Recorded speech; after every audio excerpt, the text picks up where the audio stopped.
طالب علم، اسکالرز، احباب اور اردو ادب سے دوستانہ مراسم رکھنے والے دوستوں کے لیے دعائے سلامتی۔ آج کا موضوع دلچسپ ہے۔ دلچسپ اس لیے نہیں کہ اس میں کوئی فیصلہ بادی طرز کی گفتگو کی جائے گی، اور نہ ہی دلچسپ اس حوالے سے کہ اس میں کوئی وسیع شاہ طرز کی چربہ سازی پر مبنی شاعری سنائی جائے گی، لیکن اس کا تعلق اس سے کہیں ملتا جلتا ہے، کیونکہ ہمارے ہاں دو موضوعات پڑھائے جاتے ہیں اردو ادب کے حوالے سے۔ ایم اے کی ڈگری میں بالخصوص پڑھائے جاتے ہیں، اور جو 4 سالہ بی ایس پروگرام ہے اس میں پڑھائے جاتے ہیں، اور تقریباً پاکستان اور ہندوستان اور جہاں جہاں اردو کی تعلیم، رسمی تعلیم کا سلسلہ موجود ہے، وہاں پڑھائے جاتے ہیں یہ کورس۔ ایک کورس جزوی ہے جو کہ تنقید ادب کا کورس ہوتا ہے، یا تنقیدی دبستان کا، جنہیں آپ اسکول آف تھاٹس کہتے ہیں، کریٹیک اسکول آف تھاٹس کہتے ہیں، اور دوسرا ایک آپشنل کورس ہوتا ہے جسے لٹریری سوشلزم یا ادبی سماجیات کہا جاتا ہے۔ پہلے اسکول کا ایک جزوی موضوع عمرانیات ہوتا ہے یا عمرانی تنقید ہوتا ہے، جبکہ دوسرے کا موضوع لٹریری سوشلزم ہے، تو ادب کی سماجیات یا ادبی سماجیات کے نام سے ہو۔ عموماً ہمارے ہاں ادب کی سماجیات کے جو معنی مراد لیے جاتے ہیں، چونکہ اس پر متن نہ ہونے کے برابر ہے، اور ہمارے فیس بک پر ایک بزرگ ہیں، میں ان پر زیادہ بات نہیں کرنا چاہوں گا، کیونکہ میری عمر اور میرا علم مجھے اس چیز کی اجازت نہیں دیتا کہ میں خود سے بہتر یا پڑھے لکھے شخص پر کوئی ایسی بات کروں جو اس کے قد کاٹھ پر سوال یا نشان بنائے۔ لیکن وہ سہیل احمد صاحب ہیں جو تقریباً ہر اس چیز پر لکھتے ہیں جس کا تعلق مغرب کے ساتھ ہوتا ہے، اور عموماً 2 سے 2.5 3 صفحات پر مشتمل لکھتے ہیں، اور سنجیدہ لکھنے پڑھنے والے لوگ جانتے ہیں کہ 2 2.5 3 صفحات پر کوئی علم ضابطہ تحریر میں نہیں لایا جا سکتا۔ ایک تبصرہ یا تجزیاتی رائے، اس طرح کی کوئی چیز ممکن ہے، ایک علم ضابطہ تحریر میں نہیں لایا جا سکتا۔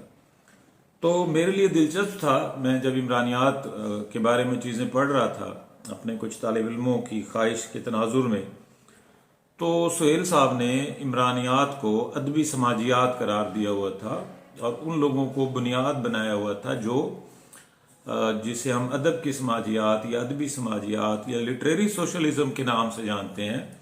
ان کے ساتھ جوڑا ہوا تھا، اور یہ بھی دعویٰ کیا ہوا تھا کہ یہ مارکسزم کی شاخ ہے یا مارکسزم سے جڑا ہوا ہے۔ اس کے لیے آپ ان کی جو تحریریں ہیں زیادہ تر وہ گوگل پر ہی موجود ہوتی ہیں، آپ ان سے رجوع کر سکتے ہیں، اور کسی بھی اسکالر کو، نقاد کو، محقق کو ہم سے اختلاف ہو تو وہ ہم اس کے ساتھ گفتگو کرنے کے لیے تیار ہیں۔ جبکہ دوسری طرف وہ لوگ ہیں جو عمرانی تنقید کو یا عمرانیات کو براہ راست سماج سے جوڑ کر دیکھتے ہیں، جو جزوی حد تک درست ہے، اور وہ بھی یہ کہتے ہیں کہ یہ مارکسزم کی شاخ ہے، جو کہ ظاہر ہے کہ درست نہیں ہے، کیونکہ اگر یہ مارکسزم کی شاخ ہے تو پھر افلاطون کا مثالی جمہوریہ کا جو تصور ہے وہ تو مارکس سے بہت پہلے کا ہے، بہت زیادہ پہلے کا ہے، اور ارسطو کا جو علمیاتی عناصر ہیں جن سے ارسطو کا جو مقصد تھا وہ ترحم کے جذبات پیدا کرنا ہے، یا اپنے قاری یا سامع کے دل کو نرم کرنا ہے، تو وہ قاری یا سامع یا وہ جو نرمی کے عناصر ہے، کیا وہ سماج کے کسی حصے سے نہیں تھے؟ تو اس طرح کی جو بال برابر تفریق ہوتی ہے جن علوم میں، سائنس سے آپ انہیں بہتر سمجھ سکتے ہیں، لیکن ہم سائنس کے طالب علم نہیں ہیں، تو ہم سائنسی مثالوں سے بھی گریز کرتے ہیں کہ آرگینک کیمسٹری اور ان آرگینک کیمسٹری میں کیا فرق ہوتا ہے۔ یہ ایک جو کیمسٹری کا ماہر ہے وہی فرق بتا سکتا ہے، اور اگر مجھ جیسا کوئی شخص اس کی گہرائیوں میں جائے گا تو یقیناً اس کے لیے کسی غلطی کا امکان رہ جائے گا۔ اگر ہم عمرانیات کو دیکھیں تو میں نے آپ لوگوں کی سہولت کے لیے آج پہلی دفعہ کتاب بھی پاس رکھی ہوئی ہے تاکہ آپ کو میں درست معنی کے تعین میں مددگار ثابت ہو سکوں۔ تو ہمیں جو لفظ عمران ہے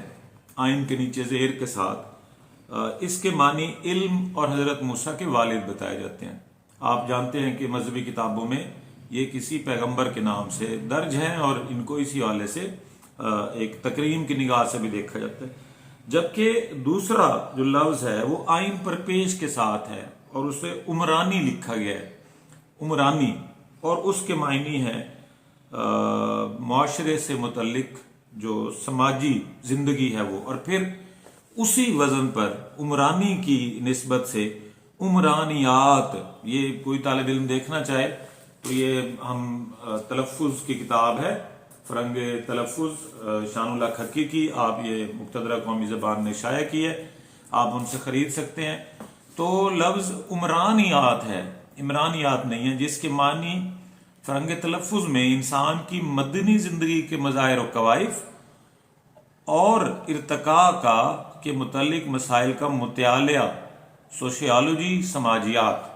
اب یہ اگر ہم اسے بڑی تیزی کے ساتھ کچھ حصوں میں تقسیم کریں اپنے وقت کی قلت کے سبب سے، تو عمرانیات انسان کی مدنی زندگی کے بارے میں، اور آپ جانتے ہیں مدنی زندگی شہری زندگی کو کہا جاتا ہے، اس کے کوائف اور تاریخ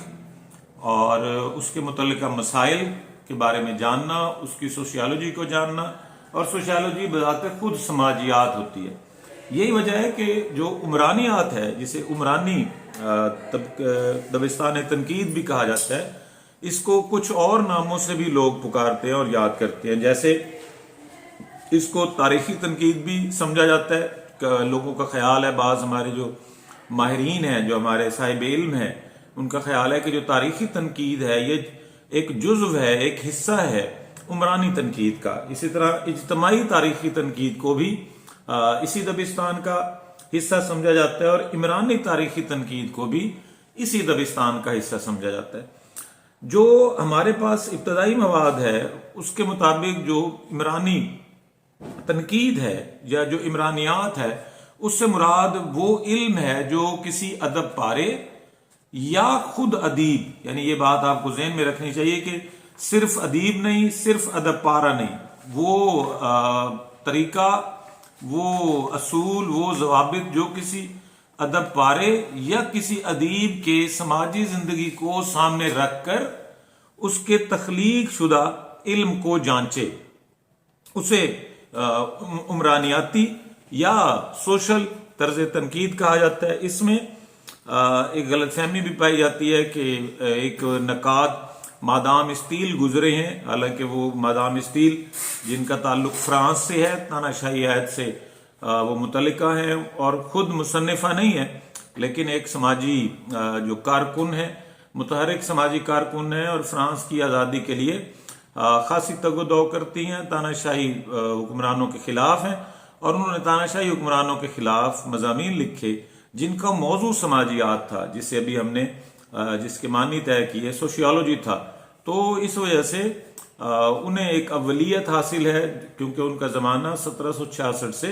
1817 کا ہے۔ لیکن آپ کو یہ بات ذہن میں رکھنی چاہیے کہ مادام اسٹیل نے عمر بھر یہ نہ تو ادیب ہونے کا دعویٰ کیا ہے، نہ ہی نظریہ ساز ہونے کا دعویٰ کیا ہے، اور نہ ہی ان کا یہ دعویٰ تھا کہ وہ جو مضامین ان کے قلم سے سامنے آ رہے ہیں وہ کسی قسم کے کسی دبستان یا کسی اسکول آف تھاٹ سے متعلق ہیں۔ ہاں یہ ضرور ہے کہ ان کے بالکل بعد آنے والے جو ایک مصنف ہیں، ٹائم جن کا نام ہے، جس کو ہمارے ہاں جو انڈیا میں کچھ کتابیں شائع ہوئی، ڈاکٹر محمد حسن کی کتاب شائع ہوئی، اور ہمارے ایک اور وہاں پر استاد محترم تھے، ان کی کتاب شائع ہوئی، جسے ہم نے بھی یہاں پر پاکستان میں کوشش کی تھی شائع کرنے کی، اور ایک طویل مقدمے کے ساتھ۔ تو آپ کو ہم اس کتاب سے بھی تعارف کراتے ہیں، کیونکہ ایک خیال یہ پایا جاتا ہے کہ یہ جو مینیجر پانڈے کی کتاب ہے ادب کی سماجیات، یہ بھی عمرانی مطالعہ ہے۔ میں بار بار لفظ عمرانی مطالعہ استعمال کر رہا ہوں، عمرانی مطالعہ نہیں کر رہا۔ اس کتاب کا دیباچہ سرور الہدا نے لکھا، اور خود مینیجر پانڈے نے یہ کتاب ہندی زبان میں لکھی، جسے اور انہوں نے بھی ظاہر ہے کہ انگریزی سے استفادہ کیا، اور سرور الہدا نے اسے اردو زبان میں ترجمہ کیا۔ اس کتاب میں مینیجر پانڈے نے ظاہر ہے کہ وولفستین، لیونتھائل، گولڈ مین، ریمنڈ ولیمز اور بعد کے کئی لوگوں کا تعارف کیا، حالانکہ کروچے بھی اسی دبستان سے متعلق ہے، لیکن مینیجر پانڈے نے کروچے کا مطالعہ اپنی تحریر میں پیش نہیں کیا۔ اگر ہم عمرانیات کو دیکھیں تو کہا ہی جاتا ہے کہ پرنسپل کیئرڈ کے مطابق عمرانیات وہ علم ہے، یعنی عمرانیات وہ علم ہے جو اپنی جزیات سے یا اپنی ساخت سے اس ارتقاء اور نشو و نما کا مطالعہ کرے جو ایک سماج میں بتدریج جاری رہتی ہے۔ اب یہ کہنا کہ کسی ادب پارے یا کسی ادیب کا سماجی صورت میں مطالعہ کرنا تو کوئی اور بات بنتی ہے، اور یہ کہنا کہ اس جو فطری ارتقاء ہے، اس فطری جو بڑھوتری ہے جو مسلسل کسی معاشرے کا حصہ رہتی ہے، اس کا مطالعہ عمرانیات ہوتا ہے، تو اس کا مطلب ہے کہ یہ ایک پیچیدہ علم ہے جس کی بہت ساری شاخیں باہم مدغم ہیں ایک دوسرے کے ساتھ، اور ان کو ساتھ لے کر چلانا ہی ایک نقاد کی بنیادی ذمہ داری ہے۔ وہ یہ کہتے ہیں کہ یہ پرنسپل کیئرڈ یہ کہتے ہیں کہ جب کوئی بھی ماہر عمرانیات کے حوالے سے چیزوں کو دیکھتا ہے تو وہ ان تبدیلیوں کے درمیان موجود اختلاف یا موافقت، آپ جانتے ہیں پلس اور مائنس، نفی اور اثبات، رد اور تائید کے جو رشتے ہیں ان کو جانچتا ہوا آگے بڑھتا ہے۔ اب اگر ہم اسے کوئی اصول بنا لیں تو ہم یہ دیکھیں گے کہ کسی ادب پارے کا اس طرح سے تجزیہ کرنا کہ اس کی تخلیق میں معاشرے کے کن ثقافتی کوڈز کو یا معاشرے کے کن سائنس کو تخلیق کار نے اڈاپٹ کیا ہے یا اپنے لیے چن لیا ہے، اور کن نشانات کو ترک کر دیا ہے۔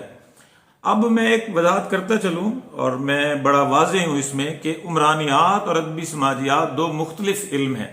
کیونکہ عمرانیات کی ابتدا افلاطون سے ہو جاتی ہے، بلکہ افلاطون سے بھی پہلے جو یونان کے 7 دانا ہیں ان سے عمرانیات کی ابتدا ہو جاتی ہے، اور ہر وہ علم جو معاشرے کی تفہیم میں مددگار ہو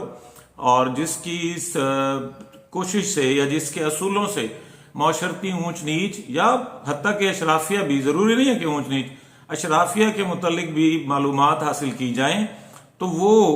عمرانیات کے زمرے میں آتا ہے، جبکہ ادبی سماجیات وہ مخصوص قوانین ہیں، وہ مخصوص اصول ہیں، وہ مخصوص ضوابط ہیں جو 18ویں صدی کے بعد یورپ کے بعض ممالک میں بنائے گئے، اور پھر آگے بڑھتے ہوئے انہی لوگوں نے ترقی پسند تحریک، کارل مارکس، لینن، اشتراکیت، ان کے جو نظریات سے ان سے استفادہ کرتے ہوئے اپنے جو نقطہ نظر ہے اسے مزید ساخت کیا، اس کو ری شیپ کیا، اس کو نئی شکلیں دی، اور ایسے قوانین مرتب کیے جنہوں نے پہلے سے موجود ادب پر کئی سوالات کھڑے کیے، حتیٰ کہ ہم اس پر تفصیلی بات بعد میں کریں گے۔ انہوں نے یہاں تک دعویٰ کیا کہ انگریزی ادب میں اب تک جو تواریخ لکھی گئی ہیں، 19ویں صدی کا یہ دعویٰ ہے، وہ سب کی سب درست، غلط، بلکہ گمراہ کن ہے، لہذا ان کا دعویٰ تھا کہ ضرورت ہے انگریزی ادب کی نئی تاریخ لکھی جائے، جبکہ عمرانیات ایسا کوئی مطالبہ نہیں کرتی، کیونکہ عمرانیات کا جو کام ہے وہ تجزیہ کرنا ہے،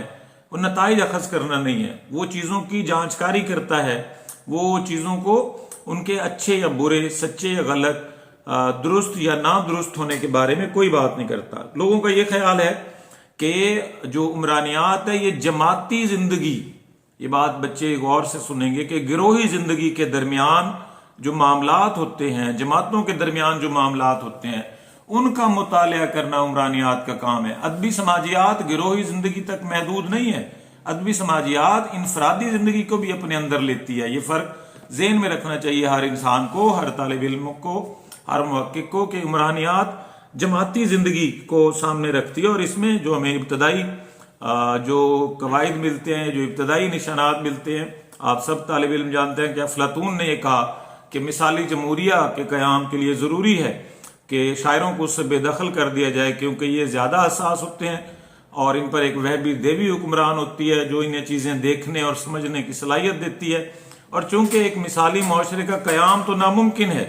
ایک مثالی معاشرہ قائم نہیں ہو سکتا، اس میں کوئی نہ کوئی کھوٹ رہ جانا باقی ہے، لیکن ہم جتنی بھی کوشش کر لیں لوگوں سے اسے درپردہ رکھنے کی، تو واحد شاعر ایسا شخص ہوتا ہے جو اس کو شناخت کر لیتا ہے، اور وہ چونکہ خطاب ہوتا ہے، اس کے ہاں بات کرنے کا اسے فن آتا ہے، اس کی گفتگو پرجوش ہوتی ہے، اور لوگ اس کی خطابت کی وجہ سے اس کے قائل ہو جاتے ہیں، تو ممکن ہے ہماری جو مثالی جمہوریہ ہے، آئیڈیل ڈیموکریسی ہے، اس کے میں نقص امن ہو سکتا ہے. لہذا افلاطون یہ خواہش کا اظہار کرتے ہیں کہ ہماری مثالی جمہوریہ میں شاعروں کے داخلے پر پابندی لگا دی جائے. ہمارے ہاں اس کے حوالے سے بہت ہی لغو قسم کی واقعات مشہور ہیں افلاطون کے ساتھ جوڑ کر، جن کے کوئی تحریری ثبوت نہیں ملتے، اور چونکہ ہم داستانوی خطے سے تعلق رکھتے ہیں جہاں سینہ بسینہ یعنی صدری معلومات کو سند دی جاتی ہے، لوگ سنی سنائی باتیں آگے بڑھاتے رہتے ہیں، اور علم کی بجائے جو قیاسات ہیں اور جو اندازے ہیں، بلکہ اندازوں پر مبنی جو نتائج ہیں، انہیں علم تسلیم کر لیا جاتا ہے. اس کے بعد ارسطو اور افلاطون کے بعد ابن خلدون کے بارے میں یہ خیال کیا جاتا ہے کہ انہوں نے جو اپنا سفرنامہ لکھنا، سفرنامہ ابن خلدون، اس میں انہوں نے بڑی تفصیل کے ساتھ جو عمرانیات کا علم ہے اور اس کے جو معاشرے کے ساتھ تعلقات ہیں اس کی وضاحت کی ہے. آپ سب جانتے ہیں کہ اس کا زمانہ 15ویں صدی عیسوی کا ہے، کیونکہ 14ویں اور 15ویں صدی عیسوی کا ہے، کیونکہ بعض لوگوں کا یہ خیال ہے کہ ابن خلدون کی موت 1400 کی پہلی دہائی میں ہوئی، 1404 سے 1408 کے درمیان کسی وقت. اور ہم اس پر زیادہ بحث کا ہمارا مقصد نہیں ہے، ہم اس کو اسی طرح دیکھتے جائیں گے. خلدون نے عمرانیات کے حوالے سے جو اس کا مقدمہ ہے، آپ سب جانتے ہیں، بڑا مشہور ہے، نام ہی وہ مقدمہ ابن خلدون کے نام سے مشہور ہے، اور ہمارے جتنے عالم لوگ گزرے ہیں، پڑھے لکھے لوگ گزرے ہیں، سب نے ہی اس کی تعریف و توصیف کی ہے، اور اسے بطور سماجی دستاویز کے کئی دیگر تحریروں پر، کئی دیگر کتابوں پر اولیت حاصل ہے کہ وہ پہلے لکھی گئی ہے، اور اس میں پیش کردہ جو مواد ہے وہ سائنٹیفک سٹڈی کے حوالے سے بھی، اور جو ادبی تاریخ نویسی ہوتی ہے یا جو سماجی تاریخ نویسی ہوتی ہے یا سماجی حقیقت نگاری ہوتی ہے، اس کے حوالے سے بھی بڑا اہم ہے. لوگوں کا خیال ہے کہ جب تک کوئی اسٹوڈنٹ، کوئی طالب علم عمرانی مطالعے کے لیے ابن خلدون کا مقدمہ نہیں پڑھے گا، اس پر چیزیں واضح نہیں ہو سکتی. عمرانی مطالعے کی بنیاد مقدمہ ابن خلدون میں بڑی تفصیل کے ساتھ واضح کی گئی ہے، کیونکہ ابن خلدون نے معاشرے، ریاست، حکومت اور فرد کے درمیان جو تعلقات ہیں انہیں بڑی تفصیل کے ساتھ بیان کر دیا. یہاں بھی آپ کے پاس سمجھنے کے لیے ایک بات ہے کہ جو عمرانی ماہر ہوگا وہ ریاست کو،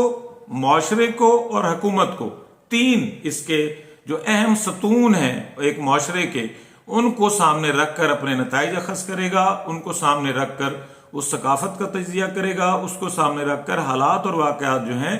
انہیں سمجھنے کی کوشش کرے گا. ان کا یہ کہنا ہے کہ ابن خلدون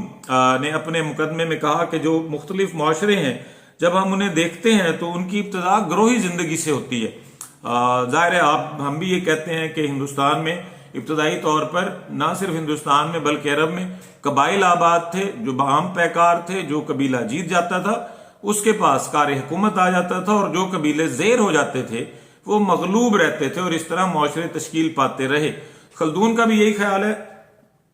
کہ جو انسانی زندگی ہے وہ گروہی صورتوں میں شروع ہوئی، اور جو بھلے وہ بدوی ہو یا بھلے وہ حضری ہو، دونوں طرح کی جو زندگی ہے اس میں آپ عصبیت کو، جسے آپ میرے خیال میں منفی معنوں میں لیتے ہیں، یہ کوئی بری چیز نہیں ہوتی، بائسنس جسے کہتے ہیں، کسی کی طرف آپ کا جھکاؤ ہونا، کہ آپ اپنے سیاسی نظریات میں باعث ہیں، آپ اپنے مذہبی نظریات میں باعث ہیں، آپ اپنے قومی نظریات میں باعث ہیں، آپ اپنے علمی نظریات میں تعصب رکھتے ہیں، ایک عصبیت رکھتے ہیں، اور اگر وہ عصبیت توازن کی سطح سے گراوٹ کا شکار نہیں ہوتی تو وہ خوبی ہے. کیونکہ آپ دیکھتے ہیں ہمارے ہاں اقبال کے ہاں مذہبی عصبیت ہے اور وہ منفی نہیں ہے. ہمارے ہاں ابن خلدون کے ہاں سماجی عصبیت ہے. ہمارے ہاں جو افتخار جالب ہیں ان کے ہاں لسانی عصبیت ہے. لیکن افتخار جالب ناکام رہے کیونکہ ان کی لسانی عصبیت یا زبان کے بارے میں ان کے خیالات اور اس کے عملی مظاہرے توازن سے آگے چلے گئے. اب میں یہ نہیں کہہ رہا توازن سے گر گئے، کیونکہ ایسا فیصلہ کسی بھی طالب علم کو نہیں کرنا چاہیے کہ فلاں ادیب کا کام گراوٹ کا شکار ہو گیا، کیونکہ یہ وقت طے کرے گا کہ جو افتخار جالب نے لسانی تعصبات جن کا اظہار کیا کہ وہ ختم ہو گئے ہیں یا وہ کسی وقت دوبارہ سے آیا کرتے ہیں اور لوگ اس کی طرف متوجہ ہوتے ہیں. تو ان کا یہ کہنا ہے کہ ابن خلدون یہ سمجھتے تھے اپنے عمرانی مطالعے میں کہ یہی جو اثرات ہوتے ہیں عصبیت کے، ثقافت کے اور مدنی زندگی یا جماعتی زندگی یا گروہی زندگی کے درمیان تعاملات کے، یہ کسی معاشرے کو عظیم بناتے ہیں، اس معاشرے میں عروج کا سبب بنتے ہیں یا اس معاشرے میں زوال کا سبب بنتے ہیں. انہی کی وجہ سے کوئی معاشرہ اپنے منطقی انجام کو پہنچ جاتا ہے، ختم ہو جاتا ہے۔ یہ بڑی اہم بات ہے جسے سمجھنے کی ضرورت ہے، اور یہیں سے آپ کو پتہ چلتا ہے کہ عمرانی مطالعے کی کیا اہمیت ہے، کہ آپ کسی عمرانی مطالعے سے یہ طے کر سکتے ہیں کہ اس معاشرے کی سیاسی افکار کی صورتحال کیا ہے، سماجی افکار کی صورتحال کیا ہے، ادبی افکار کی صورتحال کیا ہے۔ اگر ہم اس کو اطلاق کریں، اور جیسے کہ ہم نے کل نیا قانون پر بات کی تھی، تو منگو کوچوان ہندوستان کے عام فرد کی جو ذہنی سطح ہے اس کا اظہار ہے، جبکہ جو منگو کوچوان کے مقابل انگریز سوار تھا وہ استعمار کا نمائندہ ہے، اور جو پولیس ہے وہ چونکہ وہاں ریاست کا کردار ادا کر رہی ہے، تو ریاست حاکم کے ساتھ ہے، عوام کے ساتھ نہیں ہے۔ جب پولیس آتی ہے تو وہ منگو کوچوان کا موقف نہیں سنتی، بلکہ وہ جو استعمار ہے اس کا موقف سنتی ہے، اور منگو کوچوان کو جیل میں داخل کر دیتی ہے، جیل میں ڈال دیتی ہے۔ تو جو عمرانی مطالعہ ہے ابن خلدون کے خیال میں، وہ معاشروں کے عروج و زوال کی داستان اپنے اندر سموئے ہوئے ہوتا ہے۔ اب اس مثال سے ایک بات اور سمجھ لیجئے کہ بڑی سمجھنے کی ہے، کہ ادب میں کوئی بھی چیز ایسی نہیں ہوتی، کوئی بھی چیز ایسی نہیں ہوتی جو عمرانی مطالعے سے باہر ہو، خواہ وہ ادب کی جمالیات ہی کیوں نہ ہو۔ عام طور پر ہمارے ہاں ساختیات پر یہ ایک اعتراض کیا جاتا ہے کہ وہ ادب کی جمالیات کو پس پشت رکھ کر اور کوڈز اور کنونشنز اور ثقافت اور سماج کے ایک ایسا پیچیدہ نظام ترتیب دیتی ہے جس میں ادب پارے کی جمالیات کہیں نظر انداز ہو جاتی ہے۔ تو اگر ہم حقیقتاً دیکھیں تو کوئی بھی دبستان تنقید سوائے جمالیاتی دبستان تنقید کے ادب کی جمالیات کو بحث کا بنیادی مرکز نہیں بناتا، ان کی بحث کا جوہر ادب کی جمالیات نہیں ہوتی۔ یہی وجہ ہے کہ ہم ایک وقت میں جن شاعر کو رد کر دیتے ہیں اس کی کسی جمالیات کے سبب سے، نذیر اکبر آبادی کی مثال آپ کے سامنے ہے، کہ اسے ان کے معاصرین نے اس لیے رد کیا کہ ان کا یہ کہنا تھا، مختلف لوگوں کا جن میں آتش بھی شامل ہے، کہ نذیر اکبر آبادی شعر کی جو فن ہے، شعر کی جو جمالیات ہے اس سے آگاہ نہیں ہے۔ اب انہوں نے رد کر دیا کہ نذیر اکبر آبادی کہ ہاں جو فنی جمالیات ہے وہ ایسی نہیں ہے جسے قبول کیا جائے، لیکن آنے والے وقت نے جمالیات پر موضوع کو فوقیت دے دی، لغت کے استعمال کو فوقیت دے دی، منظر نگاری کو فوقیت دے دی۔ اور وہ زمانہ جب سار البیان لکھی جا رہی تھی، جب غلام حمدانی مصفی شعر کہہ رہے تھے، جب آتش شعر کہہ رہے تھے، جب مثنویوں کا ایک پورا اپنا عروج کا زمانہ ہے، دیا شنکر نسیم جیسے لوگ اپنی مثنویاں لکھ رہے تھے، اس زمانے کے شاعر نذیر اکبر آبادی کو بعد کا زمانہ دریافت کرتا ہے، تو کہیں اس دریافت میں جو جمالیاتی پہلو ہے وہ کہیں پیچھے رہ جاتا ہے، اور جو موضوعاتی مطالعات ہیں یا زبان اور ثقافت، کوڈز، کنونشنز، یہ جو چیزیں ہیں یہ برتر ثابت ہو جاتی ہیں۔ اس لیے یہ کہنا کہ عمرانی تنقید کو یہ خاص نقطہ نظر ہے جو دیگر سے مختلف ہے، تو نفسیاتی تنقید بھی سماجی تنقید کے دائرے میں آتی ہے، جو خود مارکسی تنقید ہے یہ بھی سماجی تنقید کے دائرے میں آتی ہے۔ فرق صرف اتنا ہے کہ مارکسی تنقید میں یا اشتراکی تنقید میں ہم کچھ الگ اصول بنا دیتے ہیں جن کا اطلاق کیا جاتا ہے، جو تقسیم کرتے ہیں معاشرے کو دو بڑے حصوں میں، ویسے تو زیادہ حصے بھی ہو سکتے ہیں، اشرافیہ جسے آپ بورژوا اور پرولتاری کہتے ہیں۔ گو آج کا زمانہ بورژوا اور پرولتاری کا زمانہ نہیں ہے، آج کا زمانہ تو elites, middle class, lower middle class اور اپر مڈل کلاس، اس طرح کی جو ترتیبات ہیں یا جو تفریقات ہیں ان پر انحصار کرتا ہے، اور آج کا زمانہ بورژوا اور پرولتاری یعنی حاکم اور محکوم یا مالک اور مزدور کی تقسیم پر نہیں کھڑا، بلکہ درمیان میں بہت سارے کردار ہیں جن کو توجہ دینا ضروری ہوتا ہے۔ ہمارے ہاں عمرانیات پر سی اے قادر کو ایک اہم اور ڈاکٹر جعفر احمد کو بہت اہم محقق یا نقاد کی صورت میں مانا جاتا ہے، اور سی اے قادر کی جو کتابیں ہیں ان کی کتاب کا نام ہی اخلاقیات ہے، اس سے بہت ہی نتائج اخذ کیے جاتے ہیں۔ حالانکہ ہم چونکہ کچھ سست روی کا شکار بھی ہیں، اس میں تہذیبی نرگسیت اہم کتاب ہے ڈاکٹر مبارک کی، اس میں علی عباس جلال پوری کی کئی کتابیں اہم ہیں، اس میں سبت حسن کی کئی کتابیں اہم ہیں، اس میں حال ہی میں جو فلسفے کا سماجیاتی مطالعہ ہے اس میں عمران شاہد بھنڈر کا کام دیکھنے کے قابل ہے، جس میں عمران شاہد بھنڈر نے ہماری ادبی دنیا کو بھی کچھ اس پر سرقے کے الزامات لگا کر، کچھ اس پر چربے کے الزامات لگا کر، اور ہمارا جو اقبال کا ادب ہے جسے ہم اقبالیات کہتے ہیں اس میں پیش کردہ جو نکات ہیں، خواہ وہ نکات مذہبی ہوں یا معاشرتی ہوں، ان میں خیر کا تصور ہو، ان میں سماج کا تصور ہو، ان میں خدا کا تصور ہو، ان پر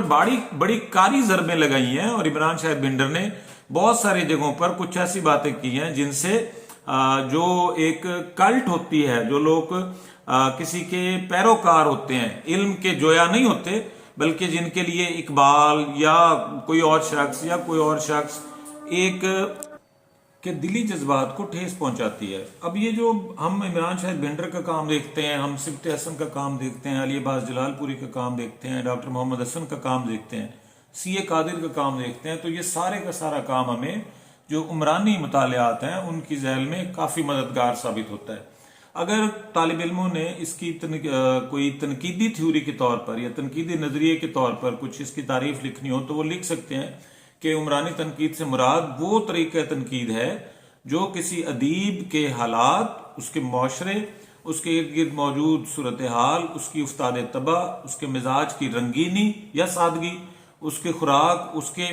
پسند ناپسند اور وہ دوائر جن میں وہ رہنا پسند کرتا ہے، ان سب کو سامنے رکھ کر ادب پارے کا تجزیہ کرے تو اسے آپ عمرانیاتی تنقید کہیں گے. اس حوالے سے ان کا یہ کہنا ہے کہ چونکہ ادیب ایک معاشرے کا فرد ہوتا ہے، معاشرے کے بہت سارے حالات اس پر اثر انداز ہو رہے ہوتے ہیں، تو اپنے ماحول، اپنے اثر مطلب اپنے زمانے اور اپنے زمانے میں موجود افراد کے اقوال سے بھی متاثر ہوتا ہے. اور میرے تو خیال ہے کہ وہ باقی والوں سے بھی متاثر ہوتا ہے. آپ جانتے ہیں کہ غالب پر یہ اعتراض ہے کہ انہوں نے اپنے سے جو پہلے آئے ہوئے فارسی شعراء ہیں ان کی شاعری نقل کی ہے یا ان سے شاعری چرائی ہے. یہ الگ معاملہ ہے، اس پر ہم الگ سے کسی وقت ایک مشکل بحث کریں گے. لیکن یہ طے ہے کہ تخلیق کار خواہ وہ ناول لکھ رہا ہو، خواہ وہ افسانہ لکھ رہا ہو، حتیٰ کہ وہ تنقید لکھ رہا ہو، تو وہ اپنے مطالعے کی وسعت کے حوالے سے اپنے سے پہلے موجود لوگوں اور اپنے اطراف موجود لوگوں سے استفادہ کرتا ہے. اس طرح سے آپ یہ کہہ سکتے ہیں کہ عمرانیاتی یا عمرانیاتی تنقید ان اشتراکات کا مطالعہ ہے جو تخلیق کار اور سماج کے درمیان ہوتے ہیں. اور جیسے ہم پہلے جان چکے ہیں کہ یہ تخلیق کار اور سماج کے جماعتی، گروہی، اجتماعی جو تعاملات ہیں یا ان کے درمیان جو اجتماعی تفاعل ہے اس کو سامنے رکھ کر آگے بڑھتے ہیں، ایک فرد کے طور پر نہیں دیکھتے. یہی وہ تفریق ہے جو عمرانی مطالعے اور ادبی سماجیات کے درمیان ہوگی، اور ہم ادبی سماجیات پر پہلے بھی گفتگو کر چکے ہیں، آگے بھی ہم اس پر گفتگو کریں گے. ان عمرانی تنقید کا کہنا یہ ہے کہ آپ امیر کی اداسی ہو یا غالب کی رنگینی طبع، آتش کے ہاں زندگی سے ایک طرح کی بیزاری اور عشق کے ساتھ لو لگانے کا عمل ہو، یا داغ کے ہاں کلاسیک کا ختم ہونا، ناصر کا نوسٹیلجیا ہو، یا منٹو کی حد سے زیادہ حساسیت، اس کو اس کے معاشروں سے ہٹ کر نہیں دیکھ سکتے. آپ نہیں کہہ سکتے کہ منٹو یہ افسانے اس لیے لکھتا تھا کہ اس وقت روس میں انقلاب آیا ہوا تھا، یا اس وقت جرمنی میں ہٹلر یہ کر رہا تھا، یا اس وقت فلاں ملک میں اس عصر میں تو لاطینی امریکہ میں کسی نے بچے اپنے نوزائیدہ بچے پھینک دیے تو منٹو نے ہندوستان میں سرکنڈوں کے پیچھے لکھا. تو اگر وہ اس کے اثرات اتنے تھے کہ وہ منٹو نے لکھا تو منٹو کی طرز پر کسی اور نے کیوں نہیں لکھا کہ اتنے سارے تخلیق کار ہمارے ہاں موجود ہیں. تو کہا جاتا ہے کہ عمرانی تنقید بیک وقت معاشرے اور تاریخ سے استفادہ کرتے ہوئے نتائج اخذ کرتی ہے. تو جب بھی کوئی نقاد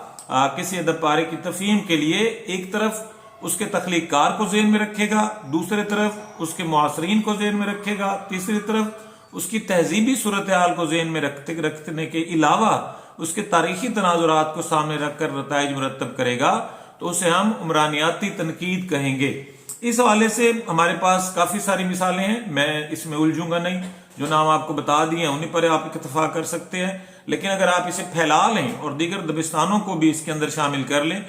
تو بالخصوص جو نفسیاتی تنقید کا دبستان ہے یہ اس میں سب سے بڑے دبستان کے طور پر آتے ہیں. سب سے بڑا جو اعتراض عمرانی تنقید پر کیا جاتا ہے جو میری رائے میں درست نہیں ہے وہ وہی ہے جو ہم نذیر اکبر آبادی کے حوالے سے بات کر چکے ہیں کہ عمرانی تنقید کے ماہرین وہ اصول اور ضوابط تو بتاتے ہیں جو اصول اور ضوابط کسی فن پارے کے موضوع کی جانچ کے لیے دیکھے جا سکیں کہ اس میں کیا بات کی گئی ہے، اس بات کا ثقافت کے ساتھ کیا تعلق ہے، اس بات کا تخلیق کے ساتھ کیا تعلق ہے، اس بات کا تخلیق کار کی زندگی کے ساتھ کیا تعلق ہے، اس کے مخاطبین کون ہیں، تخلیق کار کی ناکامی اور کامیابیاں کیا ہیں، تخلیق کار کا اٹھک بیٹھک کہاں ہے، اس کے والدین کے کیا سروکار تھے، یا بعد از بڑھاپا، بعد از ذوف اس کی اولاد یا اس سے متعلقہ لوگوں کے کیا سروکار ہیں. لیکن کسی بھی مرحلے پر عمرانیات یہ نہیں بتاتی کہ کوئی ادب پارہ کیوں ہے یا کوئی ادب پارہ کیوں نہیں ہے. میری رائے میں یہ اعتراض برائے اعتراض ہے، کیونکہ ہر نقاد اپنے طور پر اپنی ایک حصے تخلیق بھی رکھتا ہے اور ایک حصے جمالیات بھی رکھتا ہے. یہ محض نقاد تک نہیں ہے بلکہ یہ عام کاری جو ہے اس کے ہاں بھی ہے. یہی وجہ ہے کہ کسی بھی معاشرے میں پاپولر ادب یا جسے آپ بڑے بڑے ادیب جو ہیں وہ کوئی اعلیٰ ادب قرار نہیں دیتے، وہ زیادہ تیزی کے ساتھ پھیلتا ہے، وہ زیادہ تیزی کے ساتھ اپنی جگہ بناتا ہے. تو آپ اس کی مثال دیکھ رہے ہیں کہ مجید امجد کی نظم بندہ، جس میں وہی سارا معاملہ، وہی حسن کاری، وہی محبت، وہی عشق، وہی ایک عورت پر